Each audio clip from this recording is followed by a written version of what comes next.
Lamptey show this season for the 1920 season. I was trying to remember. I think this is 8 years. Is this 8 years? This is the 8th season that we've done? 8. Yeah, 8. Must be something like that. Unbelievable. How is everyone's summers, gentlemen's?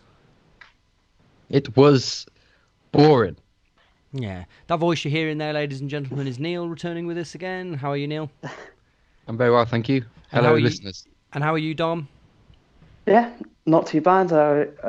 Yeah, it's been a summer.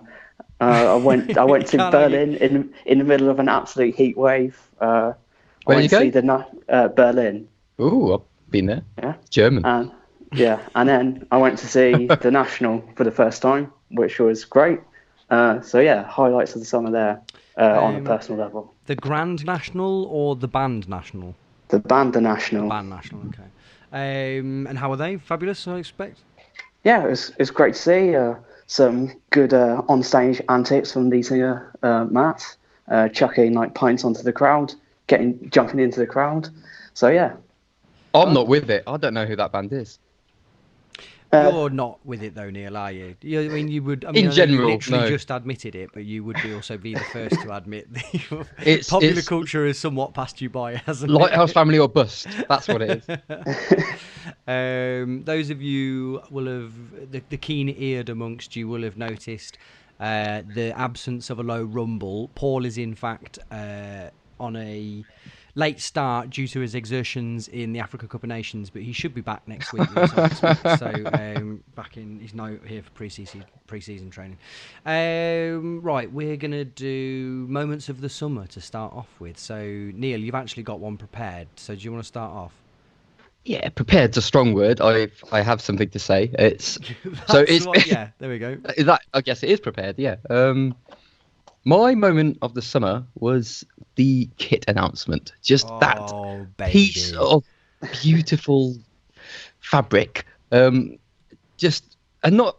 the blue one, but there's something about that yellow one which has me cooing. It's bloody lovely. I haven't bought it yet, but it's a very nice kit, and I'm very pleased about it. I'm also quite pleased with the work that they've done with the old ampersand on the front, which has tidied things up a lot.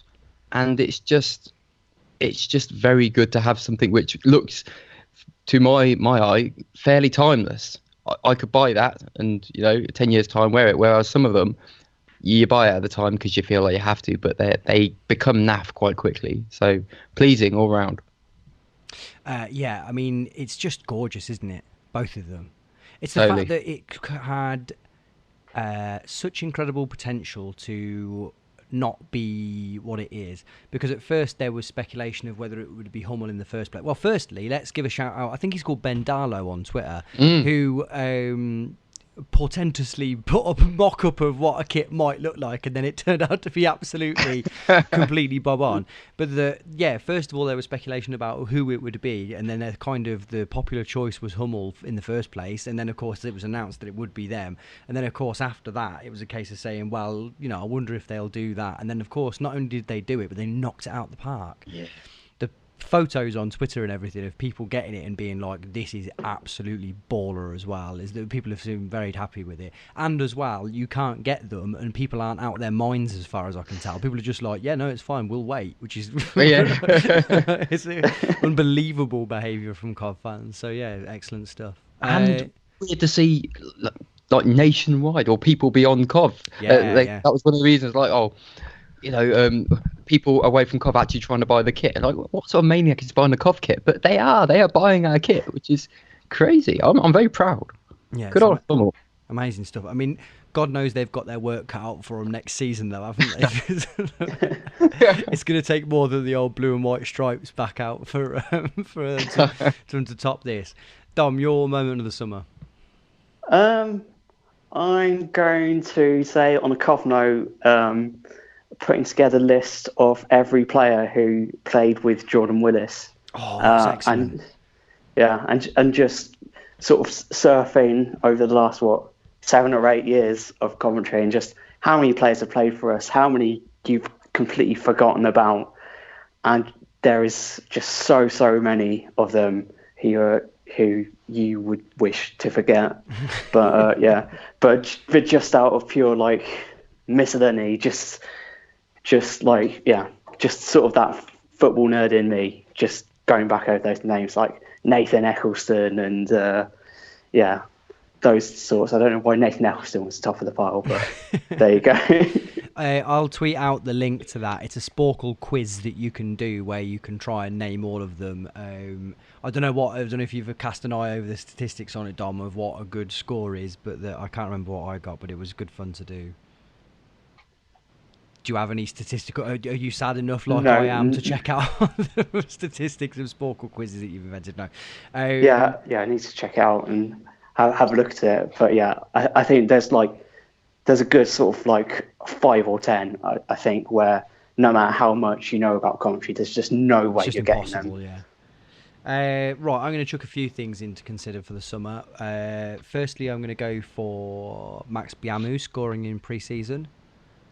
Yes, please. Everybody's favourite Cov player. Yeah, twice, of course. That hopefully is a good sign that at the very least that he's fit. More talk later on where he might fit in and how that would all work, but it's nice to know at the very least that he might be in some decent shape and able to score goals again.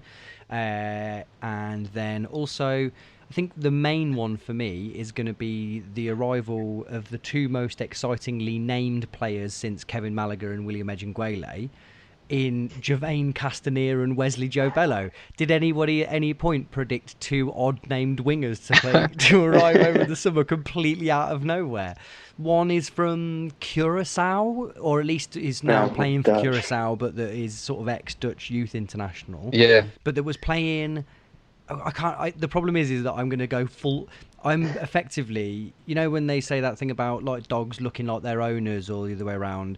I'm now looking more like Clive the more I mock Clive, because I'm not going to be able to remember which one is which, not necessarily in terms of aesthetics but in terms of their past. So I know that one of them is Dutch, but I think it's Castanier, I'm not entirely sure. And Jabello is French. But he is Martinique, international. He's another Caribbean island. I'm going to struggle, I think, but the only thing that's going to make things better is I'm not going to struggle anywhere near as much as Paul is inevitably yes. he gets back. And of course, Clive is going to be out of his little mind, unfortunately, so we've got that to look forward to. The other thing I would say in terms of highlights, and again, we'll cover this off in more detail later, is, and this is going to sound, I don't mean this to be cruel, but getting £1 million for Conor Chaplin, what the fuck happened there? I remember thinking, we all said it last year, didn't we? We've spent too much on this guy, but if we can make any money on him back, we have done the deal of the century. And then, what, do we double our money? Yeah. It was the fact that they bid 700,000 and we had the temerity to be like, really? Can we do this? He didn't play particularly well last season, and he doesn't fit at all what we need in terms of players in the squad. But we will just chance our arm to see if you'll up it by another 300,000 or so. And the Barnsley were like, yeah, I guess there's no other choice. Like, there is. There really is. but like I say, I think I really as well, and I think this is rare if this isn't the case, but I want him to go over there and do well, obviously, and I think that when he first started playing for us, there was a strong hint of a good player in there, and I think if anything, it was the fact that he was asked to do a job that didn't really seem like it suited him that caused him to not have a great season last season. It's worth mentioning as well that he chucked in the £50 for what really should be the moment of the summer, which was raising all that money for the season tickets for. Very nice. Mild-mannered janitor. I don't know if anybody knows what his actual name is, but I think it's Simon Miller. Simon Miller, yeah. Let's a massive kind of virtual round of applause for all of that work that was done there, and of course a massive round of applause for Joy Elliott throwing £1,000. Not Joy Elliott, Joy Sapala throwing in the £1,000 there. I'm sure everyone will be queuing up to give her a pat on the back. Right, okay, well that's that done then, isn't it, I suppose? So in that case then, let's move on to, I guess, the biggest issue. We did discuss doing a sort of ad hoc pod during the summer to talk about the move to St Andrews, but in the end I think we couldn't quite put it together due to a mixture of laziness and incoherence. But let's just do sort of 5 minutes on it now then. Dom, you used to live in Birmingham, or have you gone back? I can't remember where you are. Yeah, I live Yeah, in you were in rugby and then Birmingham. you went to yeah. So presumably you're all for the move. Well, I've always been curious about going to St Andrews because I always see it from where I work. So I've always gone like, oh, I wonder how I get there, and I suppose I'm going to figure out now. But obviously, I was looking forward to going to it, possibly as an away fan, possibly of a Championship club or wherever, something like that, or in FA Cup or whatever. But I mean, it is going to be depressing. I mean, I imagine for the first week or so, for the first month or so, maybe there'll be a bit of novelty to it. I mean, it's sort of fun, sort of the area around St Andrews, certainly Digbeth. If you want to go for like drinks and stuff like that. But I mean, is it near to Digbeth? You have to walk through Digbeth to get to the area that St Andrews is. You say much. That, so I'm guessing that's not good. But Digbeth Dining Club, that's good, isn't it? Yeah, I mean there is quite a lot if you can find it. Obviously, Custard Factory, and just there's quite a few places. Good intel. The immediate area I have pictured in my mind sort of tyre yards on fire and perpetual greyness in that area. Like the very sort of immediate environs of where that stadium is, I always just think it's such a bleak walk up to it. But I guess in the other hand is it's not, at the very least, it's not a kind of, a big Tesco with a football stadium attached to it, is it? At least it is actually a football stadium. Neil, have you been? I haven't been, actually, no. I guess one of the good bits of this is that it's, it shouldn't really matter, but for me it does. It's a stadium of size, so it's not something chronically depressing like Sixfields, which just didn't match in my mind the club that was playing on it. Obviously we've got bigger issues, but at least it's kind of a big one. So if anything goes, I don't know if it's going to happen, but if we suddenly inexplicably become brilliant and everybody wants to turn up, then there's room for them to turn up, and it might actually make us feel like we're still half a good sized club. Or with the caveat that it doesn't really matter because we shouldn't be there. But well, that's what I was about to say. I guess the thing that we haven't explicitly said, and ultimately I guess it's because it doesn't really need saying, is that it's ludicrous again, isn't it? That like it's bonkers that it's happened, and it's completely unforgivable again from all sides round that it's happened again. But I guess if you compare it to last time, is at least, like you say, is that there is some more reason. It's not quite the distance that Northampton was. It's not quite the pain in the arse that Northampton was to get to. It's not a small scale as Northampton was, and I guess weirdly, because it's happened already, is as shit as it is, it's not somehow, I don't know, maybe I'm alone on this, but it doesn't feel quite as, even though it's awful, it doesn't feel as bad as it was with Northampton. Is that a bad thing to say? No, I don't think it is. I think time has passed since that point, which in itself we all know was a dreadful thing to happen for the club. But I think what has happened since that point is there's been so much more exposure to the issues, like you say, on all sides. So it kind of allows us to understand, maybe it shouldn't be, but the sort of necessity that was basically placed upon the club at the end. So what are their options? They either don't, they couldn't stay at the Rico. They've got all these other things going on, and I don't really think we need to go into the whole depth of who's to blame at this stage, but they needed to find a stadium. They did find one. It wasn't Northampton, which was good because that's just too far away. And I think a lot of people are just fed up of wishing their lives away. And I know back then it was all this sort of stance, we're just not going to go because there's a moral element to it. But I think a lot of people have realised that this thing's going on. At some point, God knows when, it will resolve itself. But in the meantime, what you're going to do, just not go and watch your football team play football. A lot of people, I don't judge anybody for doing it. You don't want to go, fair enough. Yeah, you do want to go, fair play. I'm not going because I don't live near Birmingham, and I support Cough because it's close and easy, and that's what I want to do. So I'm just going to have 46 weekends or days away at Hong Kong. That's fine. I'll do that. That's a reference that only the bad ones of you will get. Yeah, my Saturday home in Transylvania will be occupied much more this season than usual, of course. Right, okay. Anything to add on the St Andrews debacle, or I guess the only thing as a sort of transition to what we're going to talk about on the pitch is how much impact do we think it's going to have on the kind of... Is there reason to think that actually, and again, forgive me, that actually there might be some positives to it compared to the playing surface at the Ricoh? To jump in, I think yes. I was quite vocal at the back end of last year about just how difficult it was just to play, especially how focused we were trying to play a certain way of football, and just trying to watch them continue with this method on something that was just not facilitating it at all was horrible. So yeah, I'm guessing sort of purely on a functional level, it makes sense. I think there are so many nuances to the whole home away dynamic and fans and all that sort of stuff. So it's completely unknown how it will affect this new bunch of players. I don't think we can predict that. I think we got a taste of what it could potentially do at Sixfields, in the sense where it almost gave them a sense of freedom, maybe, to play away from, but not.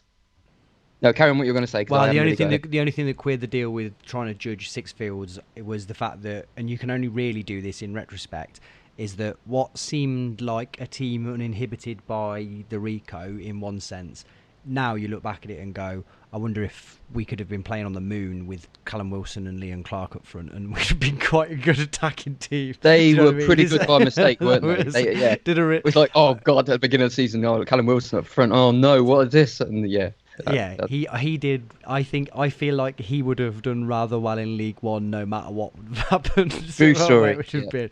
But I think to what you're saying is actually the problem that means is that we've got no precedent to be able to judge anything on. But hopefully, what it means is that, hopefully what it means is that if the players are of a sufficient calibre, and we don't know that at all, do we? Because moving swiftly and seamlessly on to the players that we've signed, they might be amazing or they might be rubbish. I mean, I've read from fans that have never seen them that they're fantastic. So we've got that to look forward to. We're going to start from the back. So firstly, the departing Lee Burge. Don, were you surprised on a move to Sunderland, or did you think that was his level, or what did you think? I don't really know what I think. I suppose because he was with us so long and we saw the awkward start, we saw him get better, and then it was just such a bad end to it. It's sort of quite hard to assess his level. I mean, even when he was at his best last season, I think that was when we were starting to hear a few murmurs about, maybe there's a couple of championship clubs looking at him because he's coming to the end of his contract. And I was still like, that seems a bit high. So I think Sunderland, where he is probably going to be number 2 to John McLaughlin, who's one of the best keepers in the division, it seems a reasonable move, I suppose.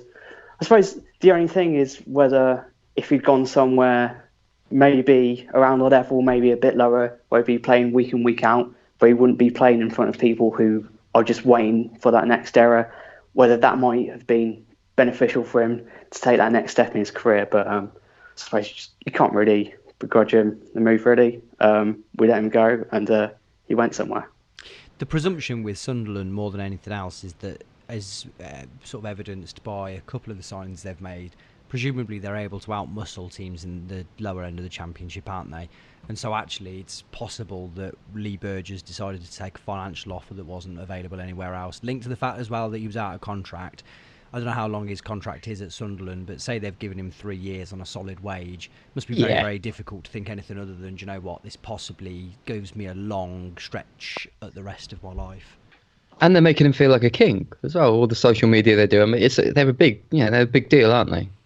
So I can see why, as a player, you'd think, I'm going to take this move, because I don't think anybody else even higher than them were going to chance on, were they really? Good move for everybody, I think. Yeah, I would say so. Which leaves, well, in fact, do we need to talk about Liam O'Brien? Is that rude to Liam O'Brien? I don't think it's I rude. don't think we need to talk to him about that, but we wish him well, obviously. Which leads to Ben Wilson, who again, Ben Wilson, I didn't see the game in which he played against us last season was it for Bradford? Yeah, okay. Yeah. I couldn't remember whether he was on loan somewhere that he played against us, but by all accounts, a kind of direct Liam O'Brien replacement in the sense that we don't expect to see that much of him, perhaps. Yeah, I mean, from talking to AFC Wimbledon fans and Oldham Athletic fans that I know, he's apparently been one of the worst keepers they've had in recent years. Yeah, they don't really have nice things to say about him. Yeah. I'll say this. I went to see the friendly last week against Silver Under-23s, and he had a fairly decent game. Didn't have that many saves to make, but came off his line a couple of times quite well. His kicking was decent, and because it was a friendly match in rugby and there wasn't too much noise in the stands, you could just really hear him talking to his defence. So for whatever that counts for, he's obviously been signed because he worked with the new goalkeeping coach, Ed Williams, when he was with Cardiff. So I think we were looking for someone to be number 2, and our goalkeeping coach knows a guy who was available. That's funny that you say about Liam O'Brien, because I think it was Liam O'Brien who I saw in a pre-season friendly when he first joined, who again was similarly vocal, like terrifyingly vocal when you were able to hear. It's so strange in that friendly atmosphere where it's very, very quiet, isn't it? And you can hear all of that stuff. You just think, you think, I wonder if any of the players in front of them can hear that on a normal match day. to just get completely lost. You know, the worst of that was Joe Murphy. Oh, Joe Murphy was God, an that animal, man yeah. would not shut up, would he? Yeah. It's horrible. Yeah, that's funny. The number 1, Marco Morosi. Another player that I've got to be honest, he's not someone that I'm totally familiar with. I've genned up on him, and I gather that the thing is that he is a player who will be here to kind of set up attacks or sort of set up moves at the very least, arguably more than his kind of traditional goalkeepery abilities. Is that a fair assessment? I mean, to be honest, I was going to say I don't really know what he's like that well. At Doncaster, which is, I mean, the club he's mainly played for, he was sort of in and out as number 1 goalkeeper. He was number 1 last season mainly because his main competition was injured for quite a large spell. But he did reasonably well for Rotherham, Doncaster, and though I do remember watching the playoff semi-finals this year, at least 1 or 2 goals that Doncaster conceded, he could have done better for. So it's an interesting choice. You presume we've done our homework on him, but I did presume when we were letting Burgess go that we'd possibly be getting in someone a bit more experienced, but I suppose this is the model we're going for. It's the one area where perhaps the incomings have looked somewhat underwhelming compared to some of the other areas, isn't it, I suppose? But of course we don't know, so we'll wait and see. So, defenders. First off then, Jordan Willis on the way out. I think we've done this, haven't we? I think we've talked about Jordan Willis and everything else like that. Obviously, I think legend might be putting too fine a point on it, but certainly someone who has been here through, thin and thin. and I think sort of another player that I think probably would benefit from the move no matter what, wouldn't he? It's probably just about time for him to move on, as good as a player as he is or was. But that he has been replaced arguably by a player that we needed possibly more in Macfadyen. Yeah, I really like this signing. I suppose the one thing about going from Willis to Macfadyen is it does make us an awful lot slower at the back. Plus, Macfadyen does seem to have a tendency for lunging into challenges quite aggressively. So I think there's going to be a few times where he is going to make a challenge and possibly miss it, and it's going to leave us quite stretched at the back. But I suppose all around another thing from that friendly in terms of hearing players talk. Yeah, he was another talker on the back, and yeah, he sort of, it was just a few moments where you could tell he was sort of snuffing out danger, not by doing anything particularly noticeable, but maybe just standing in the right position or just having a shout at someone to move over. And the other thing about Macfadyen, and in terms of how we're trying to play out from the back more, yeah, his passing is uncommonly good for a centre back. Is it? Nice. Yeah, there was a few passes he played in the friendly which was just absolutely pinged. Yeah, so he looks very good passing. He's also got an absolute monster of a free kick on him, hasn't he? Yeah, apparently. I vaguely remember him from MK Dons a while ago banging a couple, although again I could be proven wrong. I could be confusing him with any number of different players. Yeah. Does that mean I finally get my dream? Because I've always wanted the centre back to take. Like, I wanted Tom Davis on him for a while. I also wanted Jordan Willis because I saw him take one of those wobblers during training. So maybe this could be the year we get old Kyle. It is excellent, isn't it? Seeing a player that you wouldn't normally associate with taking set pieces. I would completely agree with that. Give it a whack. Yeah, whack it. Especially for a centre back like that, where their thing is whacking it dead hard. That's especially strong. The thing with him and Rose, supposedly, is these kind of raking diagonals, aren't they? And if we're making a move to a sort of counter-attacky type 4-3-3, it's nice to know that actually the recruitment of a goalkeeper who is adept on the floor, and then centre-backs who are able to hit these sort of, in theory, pacey players out wide. It does seem like what we've long since held as a problem with Robins is kind of tactical confusion. It does seem like, at the very least in theory, it looks like we do have quite a set idea of what we're going to do, and something that should be really exciting, shouldn't it? It makes sense scientifically, doesn't it? And it's something that, and it'll be all green if it was on Football Manager. I think everything. That's exactly fits right. Yeah, that's where it should be. And Rose, I think we talked about last season when we sort of signed him on a pre-contract, didn't we? It's one of them very, very difficult ones, like with the players we've signed from abroad, where the people at Air that you speak to and that I've spoken to on Twitter say that the guy is nothing short of a demigod up there. He was in the Football League team of the season rather than just the league's team of the season. He was in the whole Scottish Football League team of the season. I think he's played just shy of 100 games, although I have to double check that. He's young, but he's got a lot of experience under his belt. You can't have that experience under your belt, can you? But I'm going to mix metaphors. Yeah, we're going to. First of many times today. I think Macfadyen will ultimately have the bigger impact on the season. I do think that I'm possibly more excited about Rose. More than anything, just to see him, more than sort of predicting that he'll be any good. Do either of you know anything more about Rose than what we've gone through there? I suppose the only thing I would say, if anyone hasn't listened to last week's episode of the Not the Top 20 podcast, which is to recommend anyway, but they do at the end get a Scottish football expert to talk about various signings who come from Scotland to England over the summer, and he was absolutely gushing about Michael Rose. I'm sorry, Joey, did you sanction this promotion of another podcast? We'll be talking about this later. No, I like they. No, they. I'm fully backing them. They're lovely, aren't they? Right. Okay. Then, actually, before we leave the defence, can we talk a little bit about Junior Brown and Sam McCallum? Neil, did you have any thoughts on Junior Brown being Robins, as I think it's known in trade?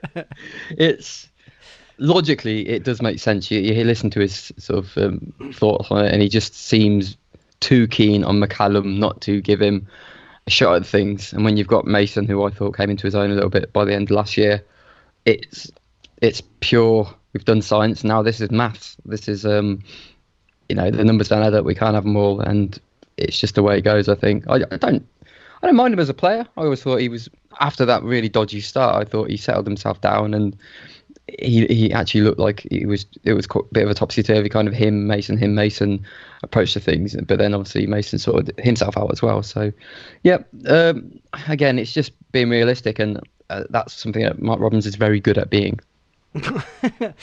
Dom, in your preview, you described him. I think you described it as being what is now trademark unsentimentalism or unsentimentality around Robbie, which I thought was a delightfully polite way of saying that he just fucks people off whenever he feels like it, doesn't he?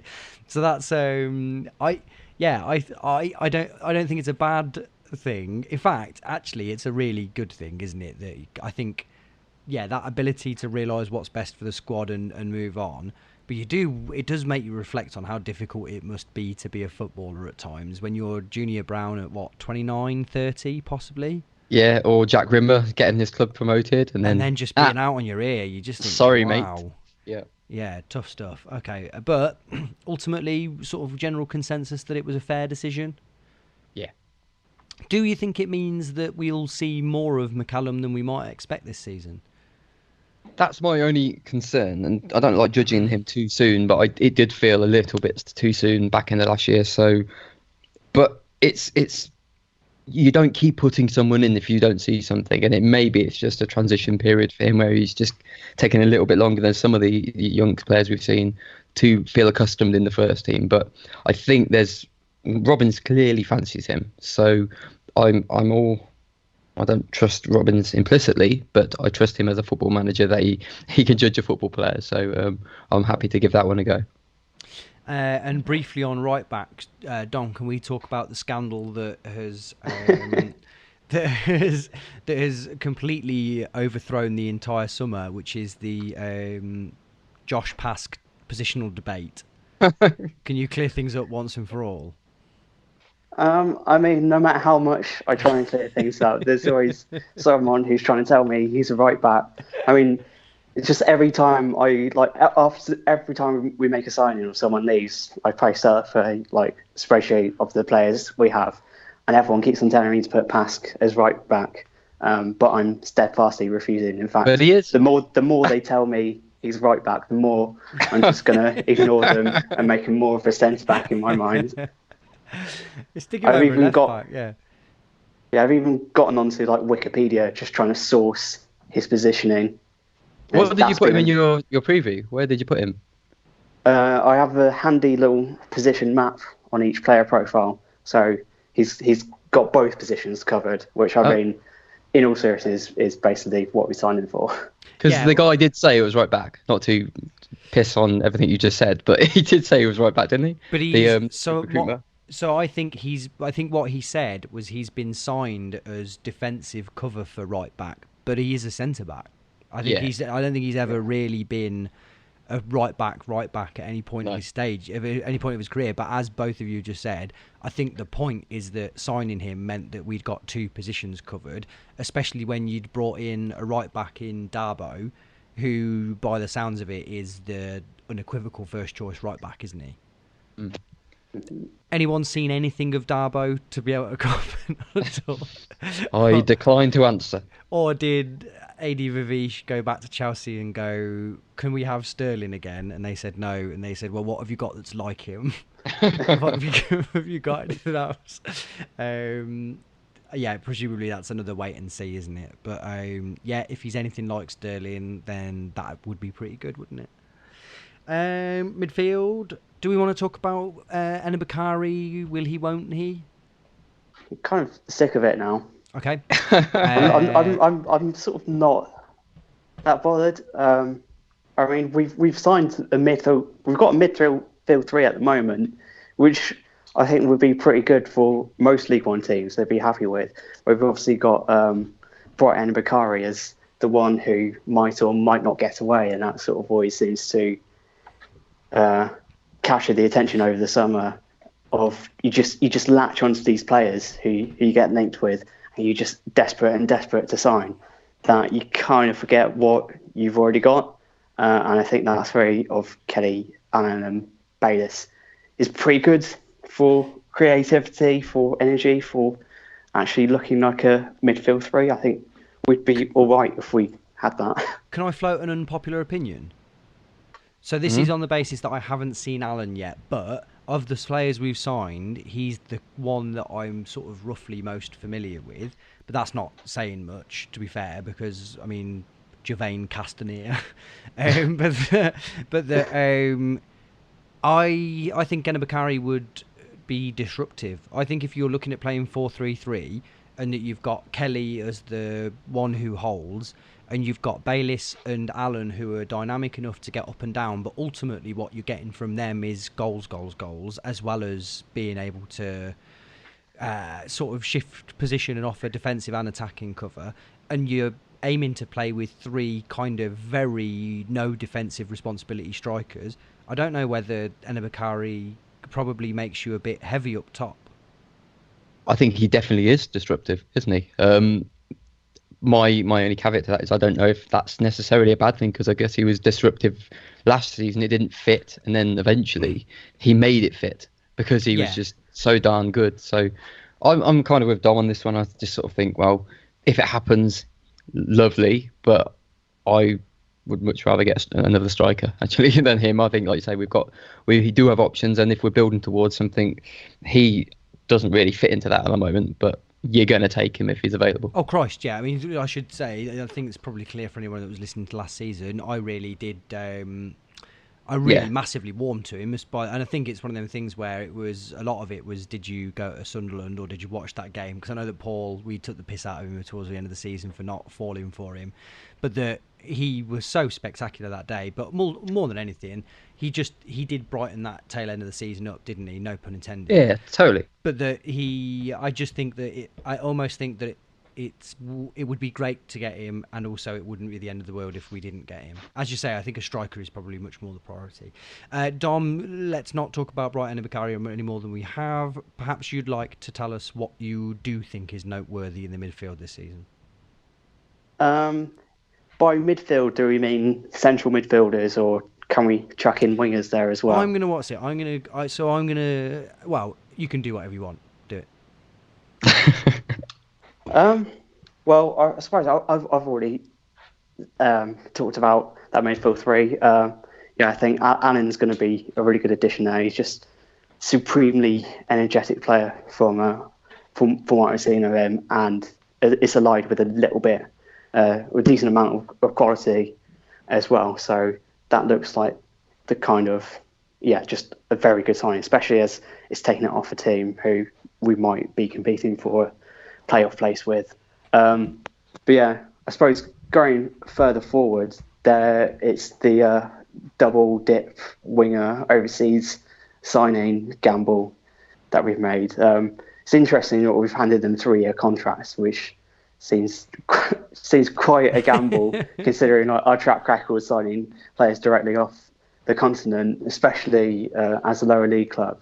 Joe Bello seems to have attracted a lot of hype over the summer, especially from people who've been to pre-season friendlies, although I just don't think you can get that excited about him.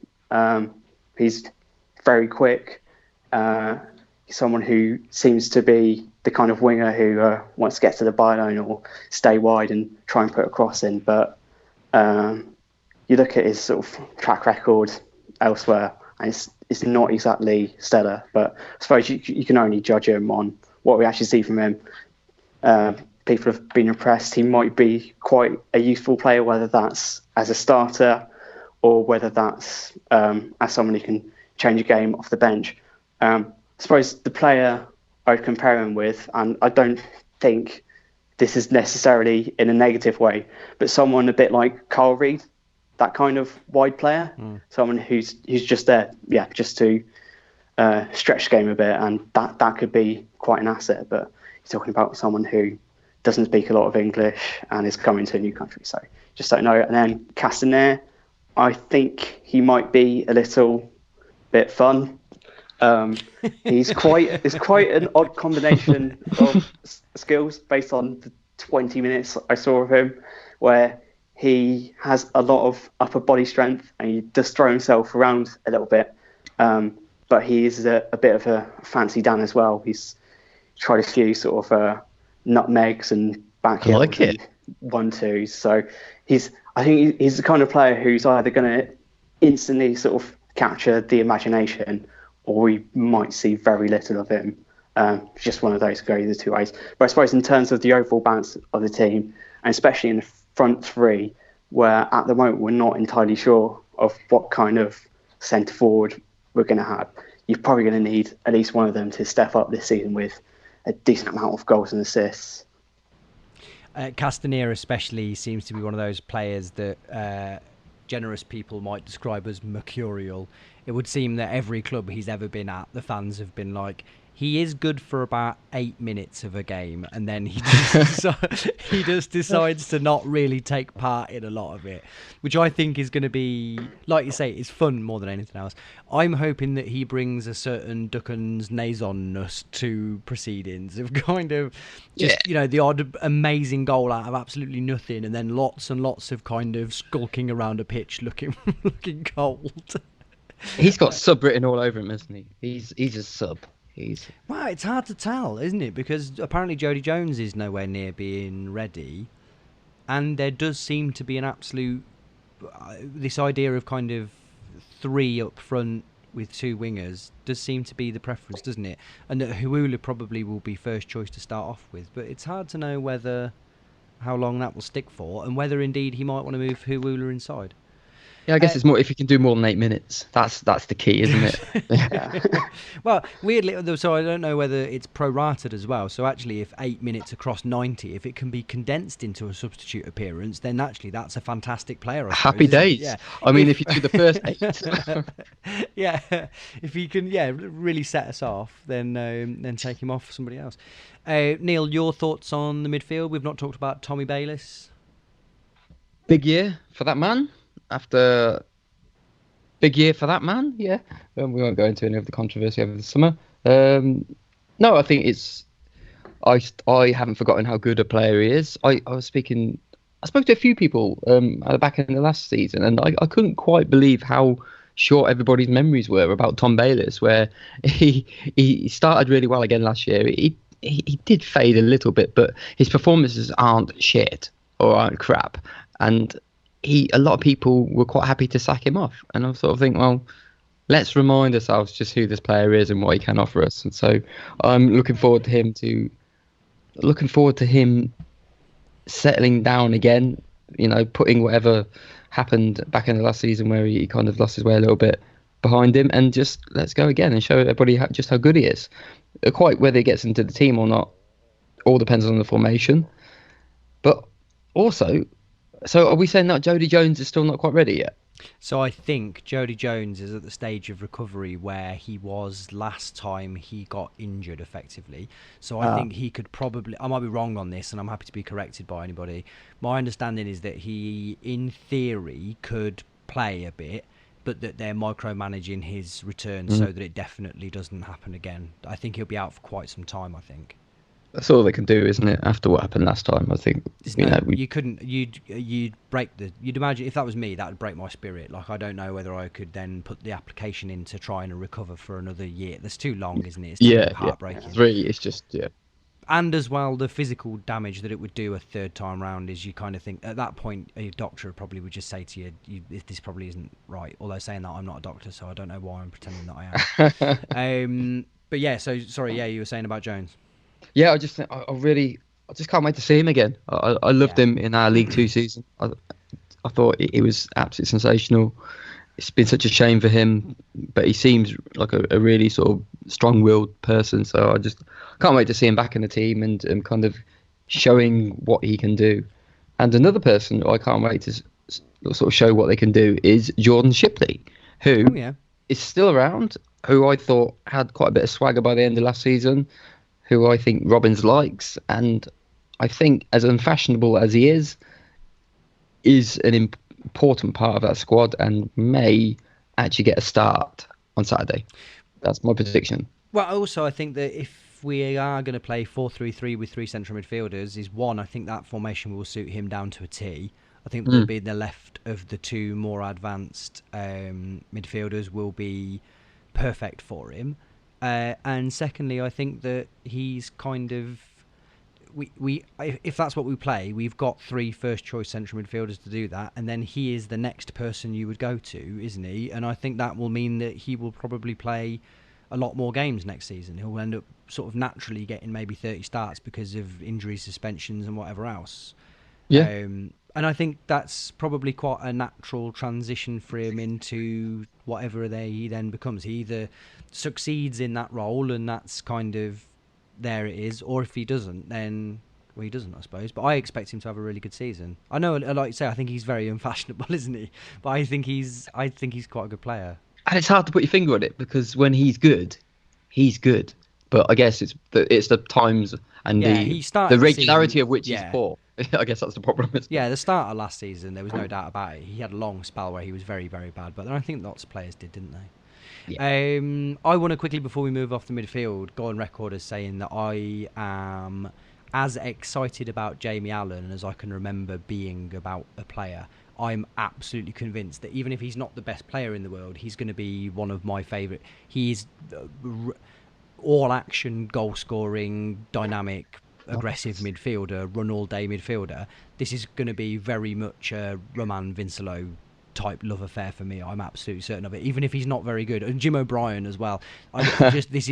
He is so far up my street at this point that I'm very, very, very excited. I know I've got to rein myself in, because I'm already preparing myself for completely loving him, and I think that will extend to the fact that I will be completely unfair in any assessment I've got of him. Duly noted. Is he big? Small? He's small, isn't he? I think he's sort of. Yeah, I think he's sort of.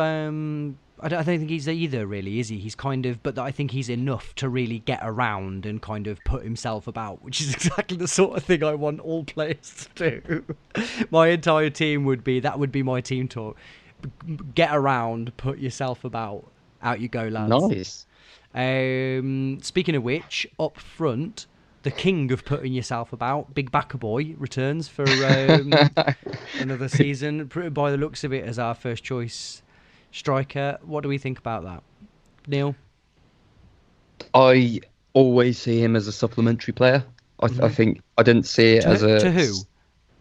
To someone better. Unfortunately, to be honest, any one of our strikers, even Max, I don't class them as our main striker. I just can't do it. They just don't feel like a main striker to me.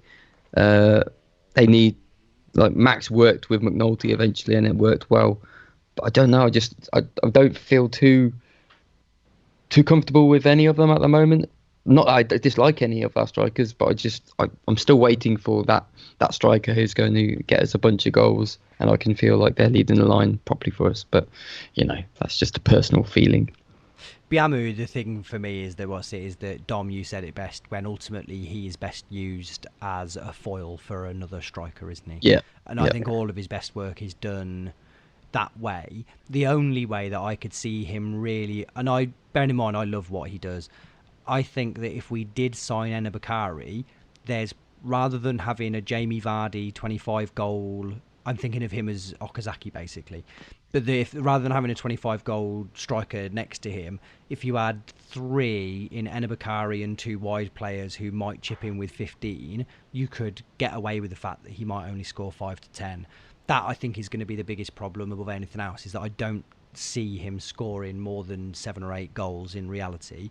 But that deeper than that is, I'm not, in the same way that Chaplin didn't, I'm not totally convinced that he fits the exact profile, albeit that I think he fits it better than Chaplin does, because I think ultimately we will see a lot of direct passes, which I guess is polite football parlance for long balls, which I don't think is a bad thing, by the way, but that's I think where we're going to be at. That at least will be useful, but you can see that Bakker will be preferred above him, I expect, and possibly with good reason, because he is unequivocally more mobile than Biamu. Is that fair? Yeah, feels fair. That's right. Yeah, then Biamu. I wondered whether I got those two the wrong way around there. Which means we haven't really talked about Hiwula all that much. Are we expecting him to be a first choice starter, Don? I'd say so. I suppose it sort of depends on the balance of the rest of the team, but it would feel kind of weird, especially the opening few months of the season excluding him. He has not scored in pre-season. And I suppose the only thing you question about him is whether he's someone who relies a lot on having good service around him to get into dangerous positions. He's quite a weird footballer to get your head around, because he'll have moments where you look like he can barely control the ball, but then he scored that goal against Fleetwood, which was just pure brilliance. And he has just amazing moments. I suppose maybe that comes from those are the moments where he sort of just has a chance to get his head down and not really think too much.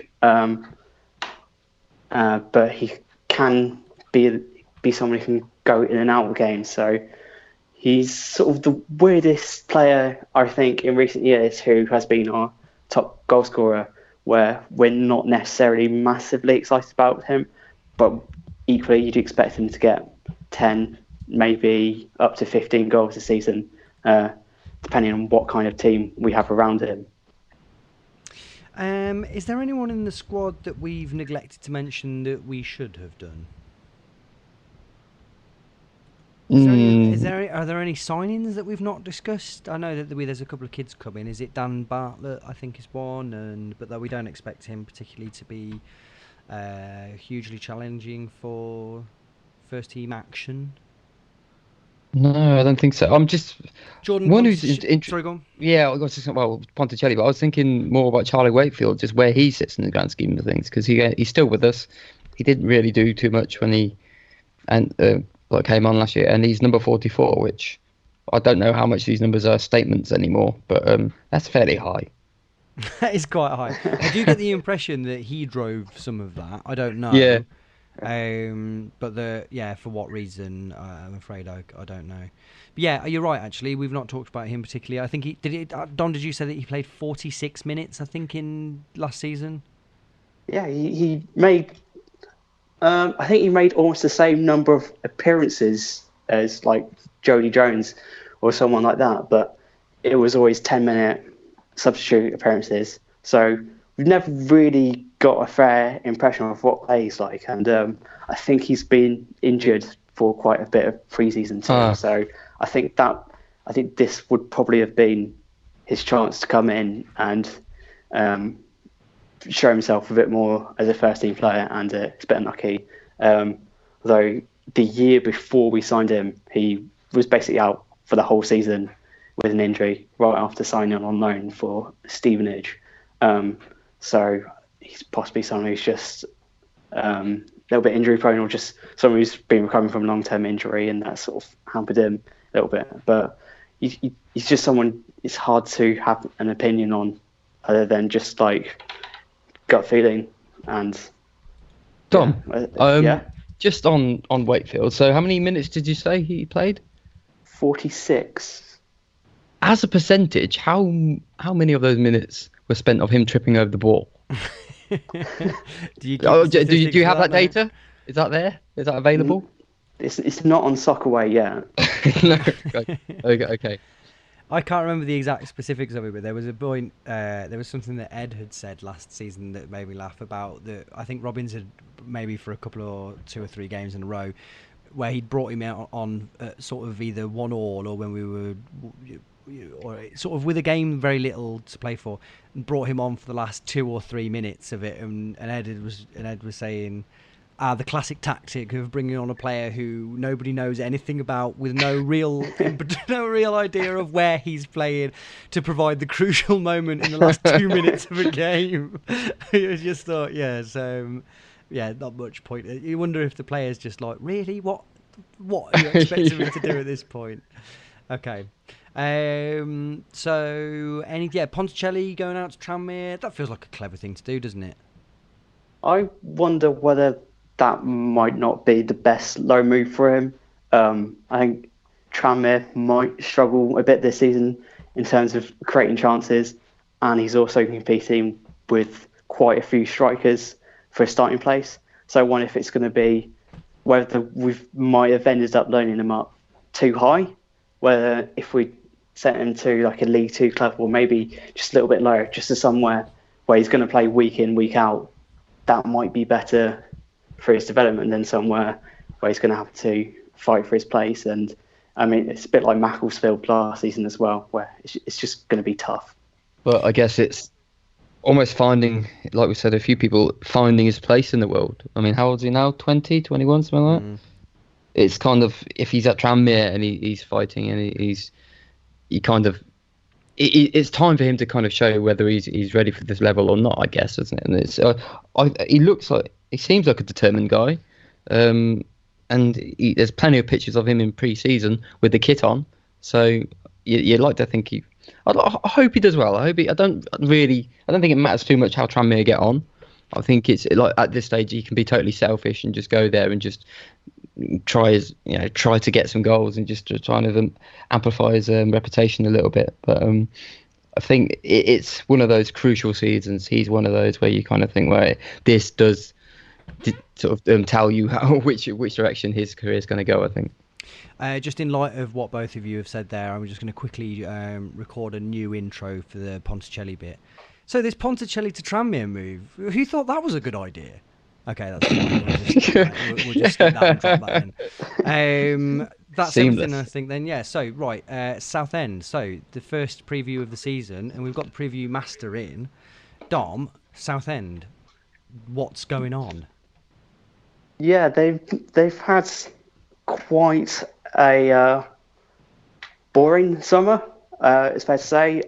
Last season, they were nearish enough to playoffs for the first half of the season, and then basically half their squad got injured, and then the second half of the season just came this mad scrap for survival, and they just about did it on the final day, beating Sunderland. They appointed Kevin Bond as manager, who is probably most famous in terms of being a coach as Harry Redknapp's assistant manager. Doesn't have too much managerial experience of his own. So it's just hard to gauge whether that's a good appointment for them or not, whether he's someone who can take them to the next level. They haven't made too many signings. They made quite a weird combination of signings. They've signed a guy called Brandon Goodship. Great name, by the way. Yeah, Sorry? That's rock solid, isn't it? Yeah. Brandon Goodship. Yeah. From Weymouth, where he scored about 75 goals in 2 years at a very, very low level. They've signed Mark Milligan, who is the captain of the Australian national team, the Socceroos. And they've also signed a guy called Nathan Ralph from Dundee, who's a left wing back, who was their player of the season. So it's kind of all over the place. It's sort of hard to tell what level they're aiming at. And just looking at their squad in general, it's just hard to see where that spark is. They've got quite a good collection of strikers, with Simon Cox in that sort of veteran lower league leading the line kind of mode. Last season he got about 10 goals, about 5 or 6 assists, which was a pretty good figure in a struggling side, and you imagine he'll be around that figure again.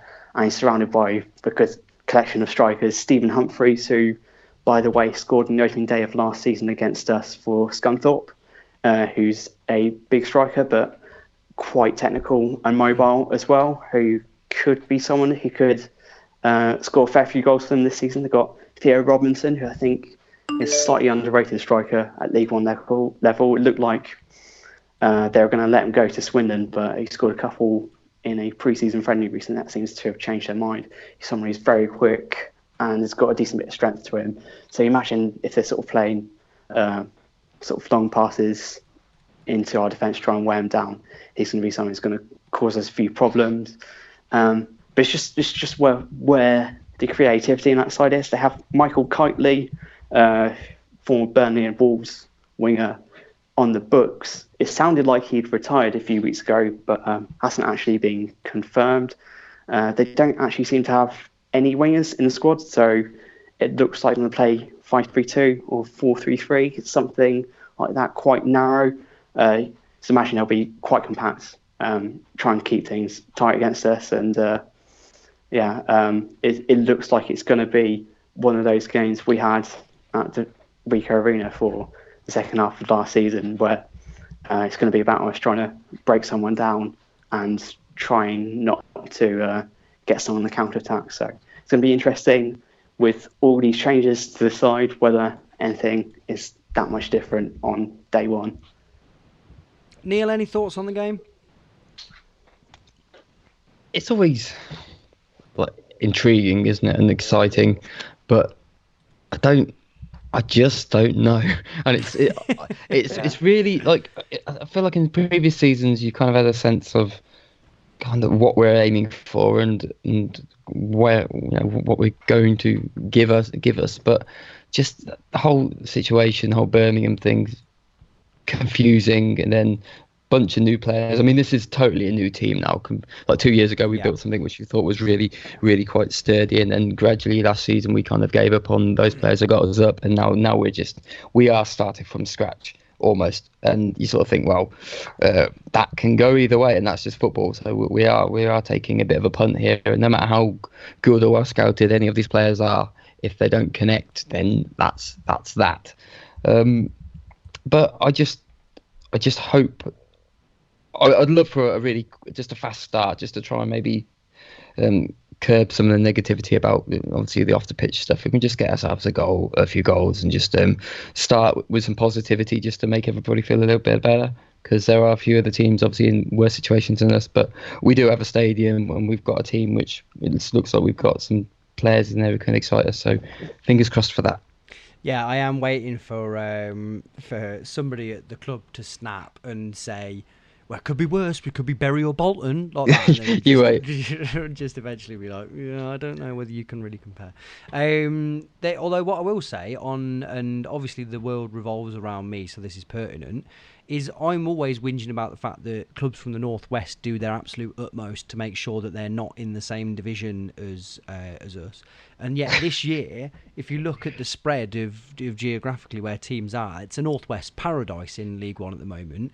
But that Bury and Bolton are the two very closest clubs to me. I could practically walk to both of them, and both of them are going to go bust before we get the opportunity to play them. I'm definitely laughing at your joke, not them getting busted. Bolton specifically, their away game is definitely on for Saturday, or as definitely as anything can be with them at the moment. But it's still very much up in the air whether the lights will be turned on by the time that the 10th comes around. So fingers crossed that is at the very least. But seriously, all jokes aside, obviously we wish, thoughts with them, if that's not too trite a way of saying, cover my own back there. Okay, so we're not doing predictions. Anything we want to say before we wrap up then, I suppose? It's good to be back. It's good to be back, yeah. Let's get ready for what is, at the very least, going to be an incredibly unknown, possibly exciting season, yeah? I hope so. Okay. Dom, thank you so much. Dom, how do people see your incredible, sprawling season preview? Well, it'll be on sidewayssammy.com, so just enter that into your favourite browser, and you won't be that far away from my season preview. It will be the post called Sideways Sammy 19/20 season preview. You can check out there. Magnifique. Thank you, Dom. Neil, anything to plug? skybluesblog.co.uk. I won't be doing everything, but I might start writing again this year, actually, just a little bit.